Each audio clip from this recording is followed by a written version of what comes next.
Djay Pro Retro Controller Review, the original Vestax Spin.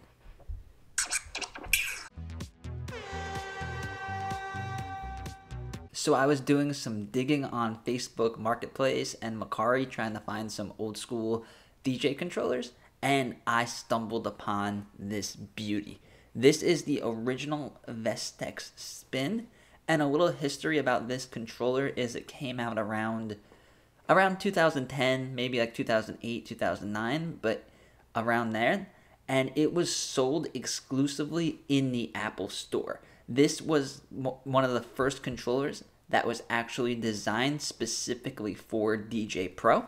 So if you look over here, it has the Djay Pro sticker, and it has a lot of cool and quirky features that they just don't make controllers with anymore. So in this video, I'm going to show you all the features and why I think it was one of the best controllers that was ever made by Djay Pro. And I'm also going to compare it to a modern controller, the Reloop Buddy, that was also designed specifically for Djay Pro, and I'll show you some of the differences. So first of all, let's start with these jog wheels. Now, these jog wheels are really interesting. Some people that are scratch DJs are like, they swear by this controller because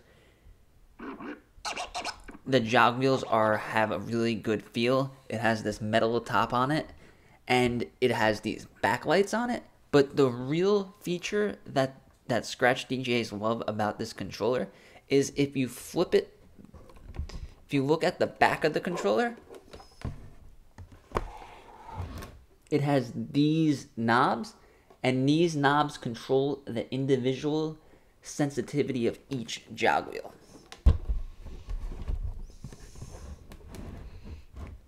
So some DJs prefer it to be very sensitive when they scratch.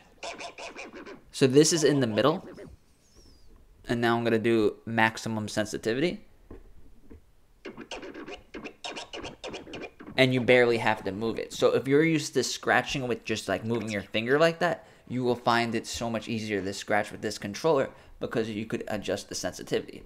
And also, if you're used to scratching with the right deck instead of the left deck, then you could set the sensitivity for scratching on this deck individually and then have the other deck be normal. Now, another really quirky feature that this controller has is if you press this button over here, let's switch to classic mode. So now we're in classic mode.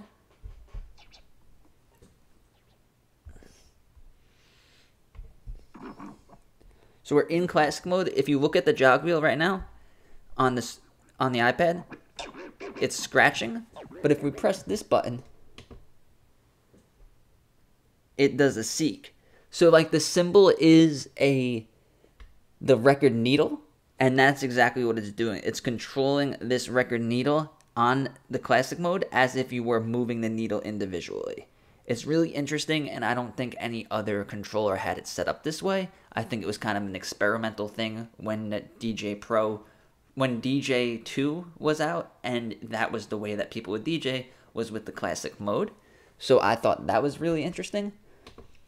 Another thing is, look at these really long volume sliders. This controller, I believe, was mostly designed for mixing EDM music and like techno music. So having these really long, smooth volume faders made it very easy to do that type of mixing. And if we take the tape measure, this is about a 3-inch throw on the faders. And then with the modern Reloop Buddy,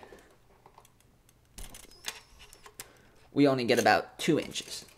And then also with the jog wheels, this is a 3.5-inch jog wheel. And then this retro controller has about 4.5, almost 5 inches. So the larger the jog wheel, the more control you're going to have over it. And then you also have the ability to adjust the sensitivity. So it just makes this a great controller for scratching.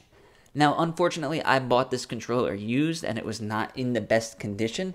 So it was missing the crossfaders the crossfader knob, so I just took it off of the gain. So that's why it looks a little bit strange. And then the person that had this controller before me must have dropped the controller, because if you look at the screen that it's plugged into, when I move this crossfader, it is doing absolutely nothing. So what I think happened was either they had this controller in a bag or something, and then the crossfader kind of got smushed, and now it doesn't work. So when you're transporting your controllers, be very careful of the knobs and the faders and the crossfader, because that's what usually goes the first thing to go. And then it's very hard now for me to scratch and then do mixing without a crossfader, so I just have to set it in the middle on the screen. Another thing that this controller has that is really cool is microphone input, and you could control the mic pitch and mic effects. Unfortunately, I tried plugging in multiple microphones into this specific controller, and it's not working on the way I have it set up. So I can't tell you guys how that works, because this controller isn't in the best condition. So moving on to another thing that makes this controller super unique is that it has these are the EQs. Normally, DJs are used to regular EQs in the middle with knobs, but this was in the beginning of Djay Pro, when it was supposed to be kind of different than other DJ programs. And if you go over here to the EQ that we're used to on the screen, it's these faders up and down that we got used to. So having them over here is super cool, because now you could do it the same way that you were used to on just the iPad. And I find these to be like a really cool retro way to mix. It kind of reminds me of like the old school boom boxes where you can control the bass and stuff. And they give you the low, the mid, the highs, and then the gain. On the new Djay Pro controllers, they took out the gain section, because most DJs that use Djay Pro are going to be just leave it on auto gain, so we don't really use the gain that much. So what we could do is, what I would do with this controller is I would go into MIDI devices, I would go into the controller, and then now I will take this gain, so that's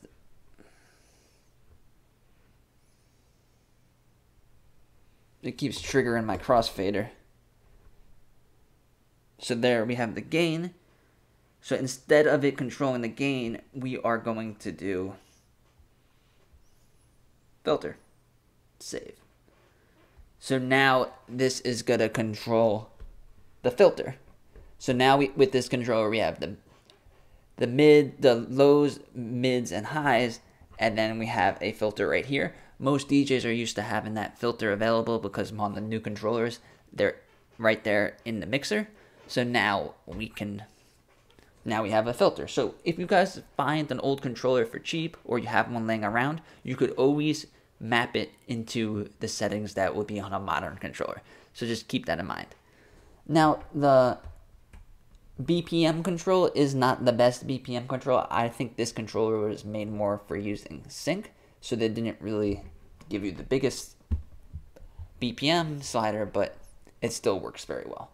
Now, another thing that I think is really cool is this is, I think, the only controller that has an auto mix button. So you just press auto mix, and then if you have a playlist ready, you could go right into auto mix. And I think this fits in great with the new updates on how accessible auto mix is, and now you can just do it right from the controller. Another thing that no other controller I think has is this like Game Boy style selector for your tracks. So not only, most of them, this is really the standard, is a dial. You push it in, you turn it right, you turn it left, and that's how most controllers are. But this one kind of gave us this Nintendo style button, and it makes it really easy to switch through menus and select songs and stuff like that. You have headphones button. It has a simple loop in, loop out, and auto loop. So we could set a loop and then increase it and decrease it. And then you get one effects button. So over here, whatever effect you have chosen for effect number 1, you could turn on and turn it off. So it's a pretty basic effects button. It's not like this one with the paddles where one is on and then one is when your finger's on it. It's just a simple effect on or effect off. So keep that in mind. If you want to do like an echo out or something like that, you just have to press it once and you can simply echo it out. So thanks for watching, and I think that these old school retro controllers are really cool. And let me know in the comments if you ever use this controller. And thanks for watching. Subscribe to the channel. I make DJ videos every day.